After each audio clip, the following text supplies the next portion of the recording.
మొత్తానికి జోగి రమేష్ అరెస్ట్ అయితే జరిగిపోయింది. నకిలీ మద్యానికి సంబంధించి జోగి రమేష్ని అరెస్ట్ చేస్తారా లేదా అనే ఒక ఉత్కంఠ. ఆయన కూడా దుర్గమ్మ సాక్షిగా ప్రమాణం చేస్తున్నారంటూ, లై డిటెక్టర్ టెస్ట్ చేసుకోండి అంటూ, నార్కో అనాలిసిస్ టెస్ట్కి రెడీ అంటూ సవాల్ అయితే విసురుతూ వచ్చారు. కానీ ఊహించలేదు అరెస్టు. సడన్గా అరెస్ట్ అయితే జరిగిపోయింది.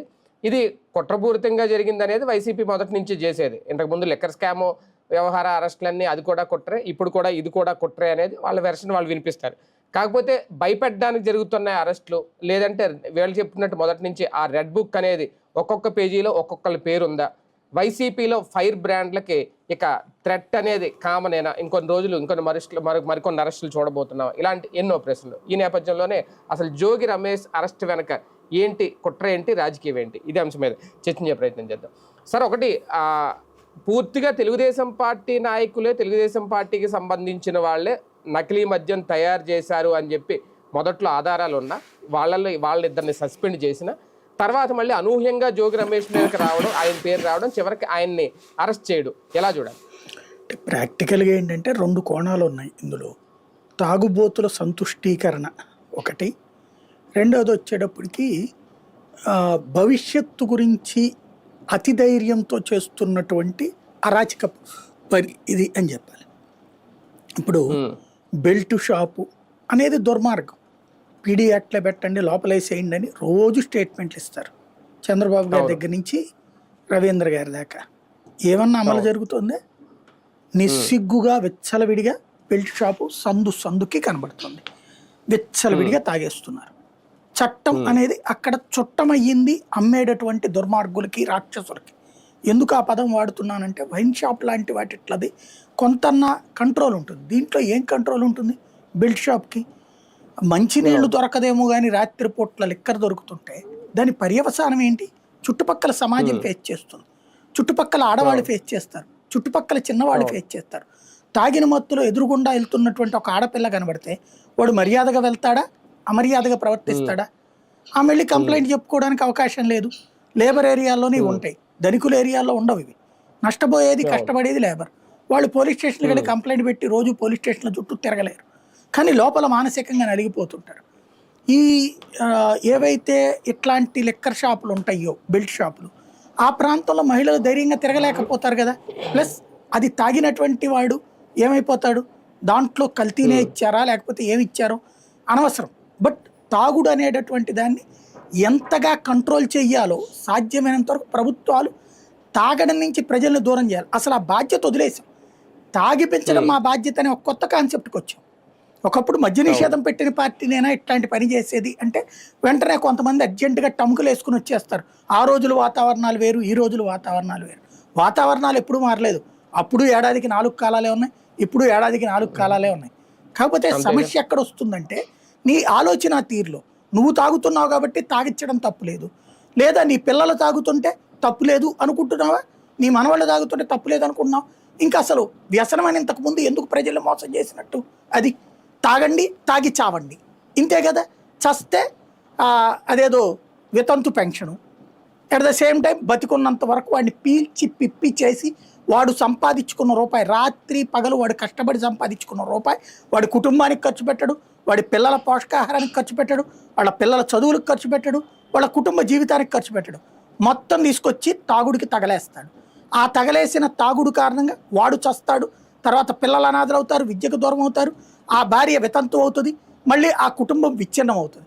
అట్ ద సేమ్ టైం దీన్ని ఏదైతే పని చేసినటువంటి ఆ కష్టార్జిత సొమ్ముని దోచుకు తింటున్నది ఎవరు? ఇక్కడ వైన్ షాపు, ఆ పైన ప్రభుత్వం. ఇంతే కదా, ఇదే కదా జరుగుతున్నటువంటిది. దీన్ని సామాజిక రుగ్మతని తగ్గించాల్సింది పోయి సామాజిక రుగ్మతని పెంచి పోషిస్తుంటే ప్రజల్లో అసంతృప్తి రాకుండా, ఏదైతే క్రిందసారి కోరిన బ్రాండ్లు, నేలకి రుచి అయ్యే బ్రాండ్లు తాగనివ్వలేదు జగన్ అన్నటువంటి కోపంతో ఉన్నటువంటి వాళ్ళని దోచుకు తింటూ వాళ్ళ మైండ్ డైవర్ట్ చేయడం కోసం ఈ దొంగ కేసులు పెట్టడం. ఇంతకుముందు లిక్కర్ కుంభకోణం అయినా, ఇప్పుడు కల్తీ లిక్కర్ అయినా, ఇదేంటంటే ఖచ్చితంగా ఈ ప్రభుత్వం చేస్తున్నటువంటి ఒక దుర్మార్గమైనటువంటి చర్య. తప్పుడు కేసులతో తప్పుడు వైపుకి ప్రజల్ని తీసుకెళ్తున్నారు, అధికారులు తీసుకెళ్తున్నారు, అధికార యంత్రాంగాల్ని తప్పుడు మార్గాల్లోకి, తప్పుడు పనులు చేపిస్తున్నారు అధికారులతో. నిజాయితీతో పనిచేయాల్సిన అధికారులను అక్రమ మార్గంలో తీసుకెళ్తున్నారు. నిజాయితీగా ఉండాల్సినటువంటి లిక్కర్ పాలసీ అడ్డదిడ్డంగా వెళ్తుంది. ఓవరాల్గా చూస్తే అరాచకం, అసహ్యకరమైనటువంటి స్థితిలో పట్టపగలు నిస్సిగ్గుగా తిరుగుతోంది. అదే ఇప్పుడు కనబడుతుంది కుంభకోణంలో. కానీ జోగి రమేష్ అంత టార్గెట్ చేసి అంత కక్షపూరితంగా అరెస్ట్ చేయాల్సిన అవసరం ఏముంది టీడీపీకి? ఇందులో జోగి రమేష్ అని ప్రత్యేకించి ఏం లేదు. ఇప్పుడు మిథున్ రెడ్డి మీద ఏం టార్గెట్ ఉంది, చెవిరెడ్డి మీద ఏం టార్గెట్ ఉంది? బేసిక్ నాయకులు ఎవరెవరైతే కొంచెం స్క్రీన్ ముందు కనబడుతుంటారో, నోరు ఉన్నటువంటి వాళ్ళ పేర్లు దగ్గర పెట్టుకుంటారో, అదేం ప్రత్యేకించి నాకు తెలిసింది రెడ్ డైరీ వ్యవహారం కాదు. ఇదంతా ఏంటంటే కుంభకోణం డైవర్షన్. ఇప్పుడు ఫర్ ఎగ్జాంపుల్ పిన్నెల్లి రామకృష్ణారెడ్డి సోదరుల మీద అంతకుముందు పెట్టిన కేసుల్లో బెయిల్ వచ్చేసింది. ఆ తర్వాత ఏదో 2-3 కేసులు పెట్టినా పట్టించుకోలేదు, కోర్టులు అవ్వలేదు. దానికి ఏం చేశారు, తెలుగుదేశంలోనే 2 గ్రూపుల మధ్యన ఉన్నటువంటి కొట్లాట, ఓ మర్డర్ జరిగింది. దాంట్లో ఏం చేశారు, చంపింది తెలుగుదేశం వాళ్ళే, చచ్చిపోయింది తెలుగుదేశం, ఓపెన్గా చెప్తున్నారు. కానీ పిన్నెల్లి సోదరులు దీని వెనకాల పాత్రదారులు, వాళ్ళు ఒకప్పుడు వైసీపీలో పనిచేశారన్నటువంటి వంక పెట్టి వాళ్ళ మీద కేసు పెట్టారు. వాళ్ళు ఇప్పుడు సుప్రీంకోర్టుల దాకా వెళ్లాల్సి వచ్చింది. అంటే ఏం జరుగుతుంది అక్కడ? పచ్చి దగానే కదా. అట్లాగే ఇప్పుడు కల్తీ లిక్కర్ కేసులో జనార్దన్ రెడ్డి దొరికాడు, అతను ఇంకొక అతను దొరికాడు, బాగానే ఉంది. అసలు జయచంద్రారెడ్డి దొరకలేదుగా, ఈ రోజు వరకు అతను పట్టుకునే ప్రయత్నం చేయలేదుగా. ఎక్కడ దొరికాడు జయచంద్రారెడ్డి? సస్పెండ్ చేశారు, పార్టీ సస్పెండ్ చేశారు. ఏం చేసుకున్నా, నేలకి గీసుకున్నా. తర్వాత అతను ఏమైనా తిరగకుండా ఆగుతాడా?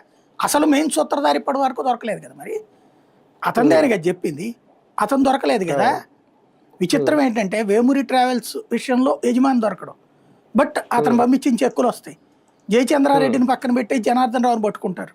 అది కూడా ఏంటి, జనార్దన్ రావు అతనికి అసిస్టెంట్, అసలు ఆయన జయచంద్రారెడ్డిని తప్పించేస్తారు. పేరుకి ఇదిగో మీరు చెప్పినట్టుగానే అదిగో సస్పెండ్ చేశాం కదా మేము, ఏం చేసుకోను, ఎందుకు అరెస్ట్ చేయలేదు? పైగా ఈ లోపుగా జోగిని అరెస్ట్, జయచంద్రారెడ్డిని అరెస్ట్ చేయాల్సిన వాళ్ళు అది దొరకలేదు. బట్ జనార్దన్ రావు అని వాడు చెప్పాడు, ఆడికి నేను జోగి రమేష్కి పరిచయం ఉంది కాబట్టి వీళ్ళిద్దరు చేసేశారు అన్నటువంటి. ఇప్పుడు ఇదే జోగి రమేష్ చంద్రబాబు గారి పేరు, లోకేష్ గారి పేరు, పవన్ కళ్యాణ్ గారి పేరు చెప్తారు, కేసు పెట్టేస్తారా? నరేంద్ర మోడీ పేరు చెప్తారు, కేసు పెట్టేస్తారా వీళ్ళు? అంటే ఇక్కడ ఆధారాలు ఉన్నాయి, ఏమున్నాయి ఆధారాలు? ఆడు చెప్పడమే ఆధారం. ఫేస్ కాల్ కానీ అది ఎక్కడ ఉంది? ఏం పట్టుకున్నారు? ఆడి ఫోనే దొరకలేదు కదా. ఆడి ఫోన్ దొరికితే మీరు చెప్పినట్టు ఆధారం ఉన్నట్టు. ఆడి ఫోన్ దొరకలేదుగా, మరి ఎట్ట ఆధారం దొరికింది వీళ్ళకి? ఆడి ఫోనే దొరకకుండా వాడితో వాడు అంత కూర్చోబెట్టి చక్కగా వాడి చేత ఒక స్టేట్మెంట్ ఇప్పించింది ఎవరు? పోలీసు అధికారి మాట్లాడుతున్నది కనబడుతుంది కదా అక్కడ వీడియో. వాడి ఫోన్లో నుంచి అని చెప్పారు, వాడి ఫోన్ అక్కడ వదిలేశాడని చెప్పారు, ఆడి ఫోన్ నుంచి చెప్పారు. అక్కడే ఈ కేసు మొత్తం డైవర్ట్ అయిపోతుందని అర్థమైపోతుంది. రెండోది వచ్చేటప్పటికి ఏదో వాట్సాప్ చాట్ అని తీసుకొచ్చారు ఆ మధ్యన సింగయ్య టైప్లోనే. తర్వాత ఆడి ఫోన్ అక్కడ ఉంటే వాట్సాప్ చాట్ ఎక్కడి నుంచి వస్తాయి? ఇప్పుడు మీరు అదే ఫోన్ కొనుక్కుని రికవర్ చేస్తే కుదురుద్ది, కానీ వాట్సాప్ చాట్ కానీ ఫోన్ అదేమన్నా సిస్టమేటిక్గా చేశారా? మొదటి రోజునే చేసేసారు అంటేనే ఫేక్ అనేది అర్థమైపోయింది. ఇంకోటి జోగి రమేష్ ఏమంటున్నాడు, వాస్తవంగా ఎవడివ్వడు అట్లాంటి ఆఫర్, నార్కో ఎనాలిసిస్ టెస్ట్ అనేటటువంటి. నార్కో ఎనాలిసిస్ టెస్ట్ అంటే మన నరాలని బలహీనపరిచి మన మెదడు మీద మన నియంత్రణ కోల్పోయి ఆ సందర్భంలో మన మనసు లోపల ఉండేటటువంటి నిజాలు బయట పెట్టడం. దీనికి జోగి రమేష్ సిద్ధంగా ఉన్నాను అంటున్నాడు. అంటే అంత కాన్ఫిడెంట్గా ఉన్నాడు అతను. ఓపెన్గా ఇవాళ ఈవెన్ తెలుగుదేశం వాళ్ళకి అర్థమవుతుంది అది, మన వాళ్ళని డైవర్ట్ చేయడం కోసం ఇట్లా చేస్తున్నారు. కానీ తప్పును మనం అంగీకరిస్తున్నాం, ఒక పాపాన్ని పుణ్యం అని ప్రచారం చేస్తున్నాం. ఇది వెంటాడదా రేపు పొద్దున భవిష్యత్తులో? తప్పులు అనేటటువంటి వెంటాడవా? మొదట బాగానే ఉంటుంది, మనం దబాయించి మాట్లాడుతున్నాం. కాకపోతే నిజాలు ఎంతకాలం సమాజ్ చేస్తాం? పబ్లిక్లో క్లారిటీ వచ్చేస్తుంది కదా దాంట్లో. కానీ ఈ కేసులో అనూహ్యంగా ఇరుక్కున్నాడా జోగి రమేష్? అనూహ్యమేం కాదు, మొదటే అర్థమైపోయింది అతనికి ఎప్పుడైతే తన పేరు పెట్టారో. బేసిక్గా ఏంటంటే జనార్దన్ రావు ఆ ఊరోడు అనగానే జోగి రమేష్ పేరు గుర్తుకొచ్చింది వీళ్ళకి. అంటే నీకు జోగి రమేష్ తెలుసు అంటే ఇంతకుముందు పరిచయమేనండి అన్నాడు. వెంటనే అడి జాతి స్టేట్మెంట్ ఇప్పించారు, కథం క్లోజ్ అయిపోయింది. ఇప్పుడు పిన్నెల్లిది ఎట్లా పెట్టారో అంతే. దొంగ కేసులే ఓపెన్గా నడుస్తుంది, అది ఇక్కడ స్పష్టంగా కనబడుతుంది.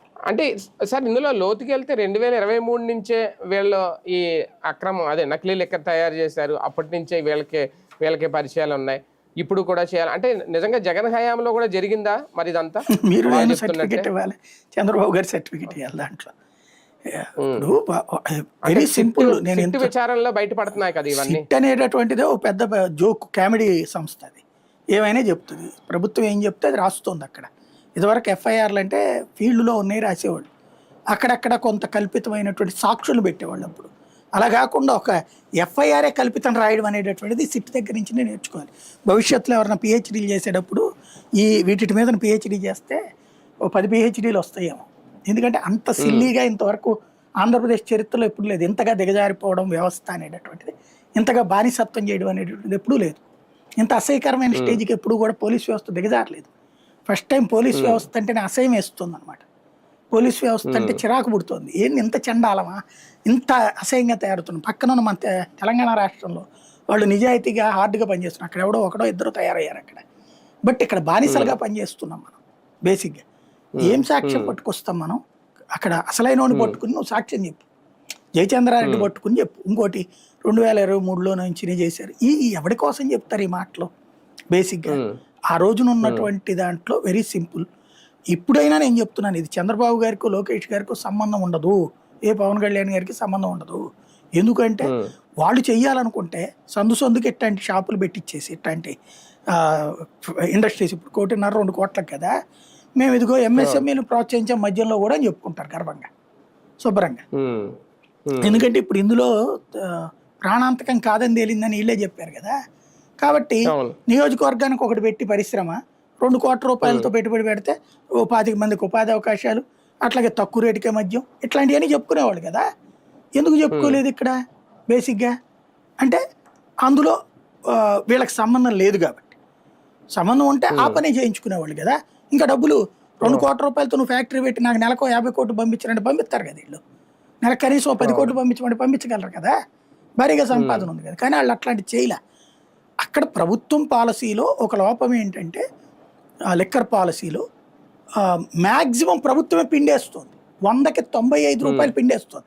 5 రూపాయలు షాప్ ఓడి తినాలా, బెల్ట్ షాప్ ఓడి తినాలా, ఇదే బెల్ట్ షాప్ ఓడి అంటున్నా, ఎక్సైజ్ ఓడి తినాలా, ఎమ్మెల్యే క్యాండిడేట్లు తినాలి. ముగ్గురు కలిసి 5 రూపాయలు సరిపోవట్లేదు.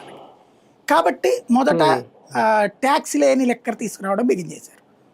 అది తీసుకొస్తే ఇంకో 5 రూపాయలు తింటున్నారు కానీ నిరంతర కష్టం నష్టం అయితే నడుస్తుంది. కాబట్టి అలాంటి వాళ్ళకి ఇది ప్రత్యామ్నాయం. అందుకనే తెలుగుదేశం వాళ్ళే తీసుకొచ్చింది. ఇది కనుక ఇట్లాగే కంటిన్యూ అయ్యి ఉంటే ఇప్పుడు మొత్తం 3 దొరికారు 3 చోట్ల. ఈ 3 చోట్ల కూడా ఏంటి, ఎక్కడ అమ్ముతున్నారు ఈ మద్యాన్ని తీసుకెళ్ళి? బెల్ట్ షాపుల్లో, బార్లు బెల్ట్ షాపులు ఈ రెండిట్లోనే మెయిన్. ఎందుకని మెయిన్ షాపుల్లో అమ్మాలంటే అక్కడ ఇవి ఉంటాయి, మన స్కాన్ చేసుకునేటటువంటి సిస్టమ్ ఉంటుంది. ఇప్పుడేమో అందరినీ కోట్ చేశారు. బట్ ఇంతకుముందే ఉండేది. అది జగన్ ఉన్నప్పుడు ఉంటే దాన్ని తీసేశారు వీళ్ళు వచ్చాక. జగన్ ఉన్నప్పుడు ఆ స్కానింగ్ సిస్టమ్ మనం ఏం లేదండి, వెరీ సింపుల్. మీకు నాకు 2 ఇవి ఉన్నాయి అనుకోండి డిస్టిలరీలు, మనం తయారు చేసే లెక్కని మనం ప్రభుత్వానికి అమ్ముతాం. ఎక్సైజ్ శాఖ అది కొనుక్కుని షాపుల వాళ్ళకి అదేది వాళ్ళ డిపోకి వెళ్తుంది. డిపోలో ఆ కోడ్ సిస్టమ్ ఏర్పాటు చేస్తారు. దాంట్లో QR కోడ్ అది ఏర్పాటు చేసి స్కానింగ్లో దాంట్లో ఆ డీటెయిల్స్ మెన్షన్ చేస్తారు అనమాట. అవి షాప్ దగ్గరకు వస్తాయి. షాప్ వాడు అమ్ముకుంటాడు. ఇది ప్రొసీజర్. దీంట్లో ఏమైంది, ఇక్కడ జగన్ ఉన్నప్పుడు ఆ సిస్టమే మెయింటైన్ చేశాడు. ప్రతిదీ కూడా మద్యం త్రూ గవర్నమెంట్ ఇచ్చింది. కాబట్టి ఇక అక్కడ వేరే చేయడానికి ఏం లేదు విషయం. ఇప్పుడు వచ్చేటప్పటికి అట్లా కాదు, అంటే డిపో నుంచి వస్తాయి అనమాట ఇది వరకు. ఇప్పుడు అట్లా కాకుండా మధ్యలో వచ్చే కూడా యాడ్ అవుతుంది. ఇది వైన్ షాపుల వాళ్ళ దగ్గర పెట్టడం అంత సులభం కాదు. వైన్ షాపుల వాళ్ళు ఏంటంటే కొంచెం పొలిటికల్ ఇన్ఫ్లుయెన్స్డ్ ఉన్నారు. ఎందుకని అనేక చోట్ల పార్టీ వాళ్ళే, అధికార పార్టీ వాళ్ళే ఆల్రెడీ వేరే వాడు పాడుకున్న కొనేసుకున్నారు వాళ్ళ దగ్గర. కాబట్టి వాళ్ళ దగ్గరనే ఉంది ఇప్పుడు. కాబట్టి అక్కడికి వీళ్ళు చూపించడం కష్టం. కాబట్టి ఈ బార్లో ఏంటి, ఒక బాటిల్ పట్రా అనేవాళ్ళు తక్కువ.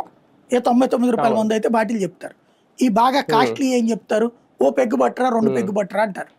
ఇంకోటి అయ్యే పేర్లు ఉంటాయట దాంట్లో, అట్లాంటి పేర్లతో పిలుస్తారట. అది దాంతో లూజ్ లిక్కర్ అనేది అక్కడ కుదురుతుంది. అందుకని బార్లలో అమ్ముతారు. బెల్ట్ షాపుల్లో అయితే కనుక వీడికి అసలు లెక్కే తెలవదు. బెల్ట్ షాప్ ఉండి అడిగాడు సో బ్రాండ్ ఉందని, ఉందన్న అన్నాడు. వాడికి ఎందుకు తీసుకుంటారు బెల్ట్ షాప్ వాడు? వాడికి మామూలుగా వైన్ షాప్ వాడి దగ్గర నుంచినే కదా బెల్ట్ షాప్ వాడికి వచ్చేది. వైన్ షాప్ వాడి నుంచి బెల్ట్ షాప్ వాడు 10 రూపాయలు 20 రూపాయలు ఎక్కువ వేసి అమ్ముకోవచ్చు.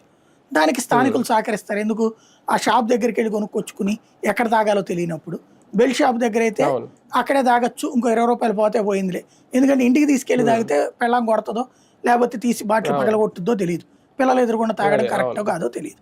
ఆ మొహమాటం ఉన్నప్పుడు ఎక్కడ తాగాలి? బార్కి వెళ్దామంటే రేట్ ఎక్కువ, బెల్ట్ షాప్ అయితే రేట్ తక్కువ.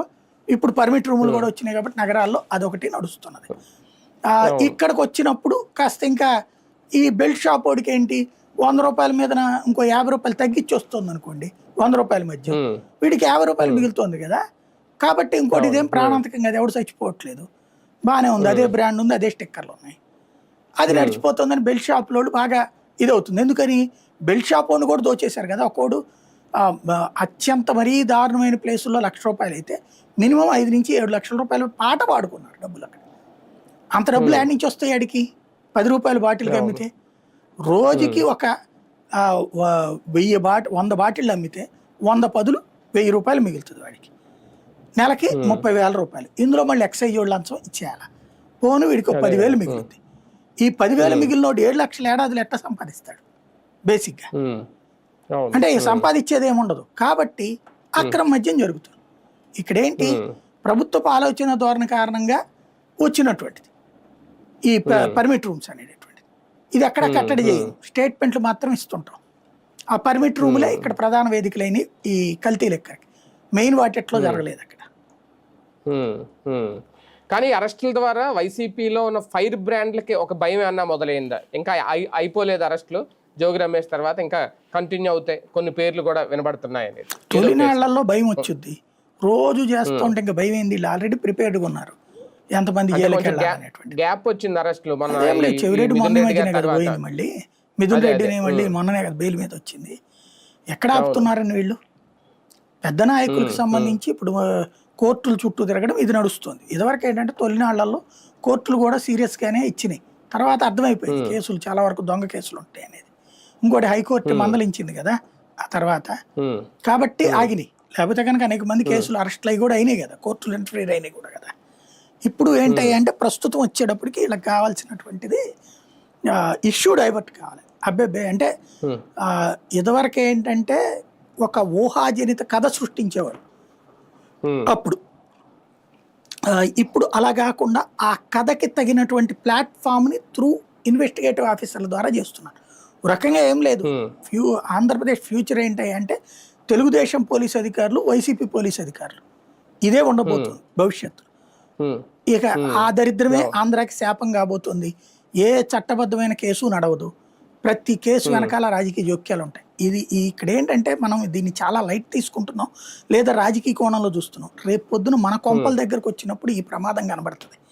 ఆ తర్వాత ఎవడూ కాపాడలేడు. చివరికి అటో ఇటో బానిసగా ఉండాలి నువ్వు, లేదా జైళ్లలో ఉండాలి. ఇవాళ కంఫర్ట్గా ఉన్నావని నువ్వు ఎవడైతే చప్పట్లు కొడతా తప్పుని ఏది రైట్గా ప్రొజెక్ట్ చేస్తున్నాడో వాడు రేపు పొద్దున ఫేస్ చేస్తాడు. ఇట్లాంటి తప్పుడు కేసుల్లో రేపు వాడు అరెస్ట్ అవుతాడు. అప్పుడు కవర్ చేసుకోలేడు వాడు. ఒక పాపాన్ని, ఒక అవినీతిని, ఒక అన్యాయాన్ని సమర్థించుకుంటూ వస్తే నువ్వు అన్యాయం ఎప్పుడు జరిగినా తప్పని చెప్పదు. నీ వాడైనా పరాయి వాడైనా తప్పు చేసినోడు ఎవడైనా తప్పని చెప్పు. తప్పు సరిదిద్దడానికి ప్రభుత్వాలు కానీ తప్పు మీద తప్పు చేయడానికి ప్రభుత్వాలు కాదు.